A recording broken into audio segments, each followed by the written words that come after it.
যে নারীর জন্য শুধু পর্দা, পুরুষের জন্য পর্দা নয় এরকম নয়, বরং পর্দার বিষয়টা উভয়ের জন্য।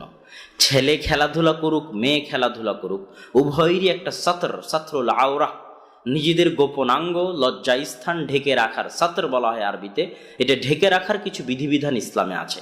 পুরুষের সামনে পুরুষের আছে, নারীর সামনে নারীর আছে, আবার নারীর সামনে পুরুষের, পুরুষের সামনে নারীর, উভয়ের সামনে আলাদা আলাদা সাতরুল আওরা আছে। তো পুরুষ খেলাধুলা করবে, তার মানে পুরুষ যদি নিজের সাতর না ঢাকে, তার হাঁটুর উপরে যদি কাপড় চলে আসে, নাভির নিচে যদি কাপড় চলে যায়, এভাবে যদি সে কুস্তি খেলে, যে খেলাগুলো আমরা দেখি বক্সিং বা কুস্তি খেলা, তাহলে সেটা যে জায়েজ হবে তা কিন্তু নয়, কেননা এটা পুরুষ তার নিজের পর্দার লঙ্ঘন করতেছে। ঠিক তেমনি নারীর পর্দার বিধান রয়েছে। নারীর পর্দার মৌলিক বিধান হচ্ছে নারীকে পুরুষের সামনে শোপিস হিসেবে প্রদর্শনের জন্য পেশ করা কোনোভাবেই জায়েজ নয়, কোনো ক্ষেত্রেই জায়েজ নয়। নারীকে পণ্যদ্রব্য বানানো, প্রদর্শনের বস্তু বানানো, এটা ইসলামে সম্পূর্ণরূপে নিষিদ্ধ।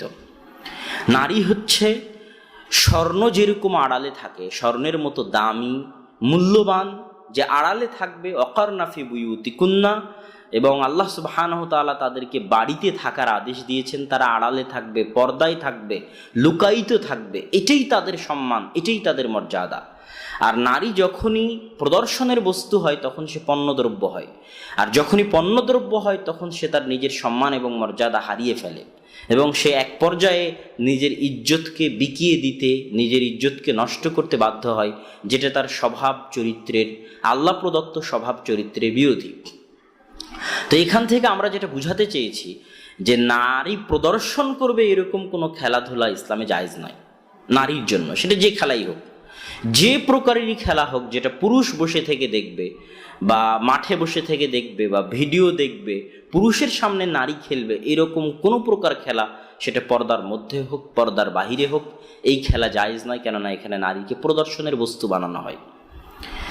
এই পয়েন্টটা আমাদেরকে মাথায় রাখতে হবে। দ্বিতীয় পয়েন্ট হচ্ছে, নারী যখন পুরুষের সামনে প্রদর্শনের জন্য যাচ্ছে না, তখন নারীদের মাঝে, বা নারী বাড়িতে তার স্বামীর সাথে, বা নারী তার ছেলের সাথে, বা 2-3 জন নারী একত্রিত হয়ে পর্দার অভ্যন্তরে, পর্দার আড়ালে কোনো ঘেরা জায়গায়, সেখানে তারা খেলতে পারে। তবে এখানেও একটা ব্যাপার আছে, সেটা হচ্ছে নারীর সামনে নারীর সতরের ব্যাপার আছে, নারীর সামনে নারীর লজ্জা পর্দার ব্যাপার আছে, যেটা রাসূল সাল্লাল্লাহু আলাইহি ওয়াসাল্লাম বলেছেন, সেটা যেন লঙ্ঘন না হয়।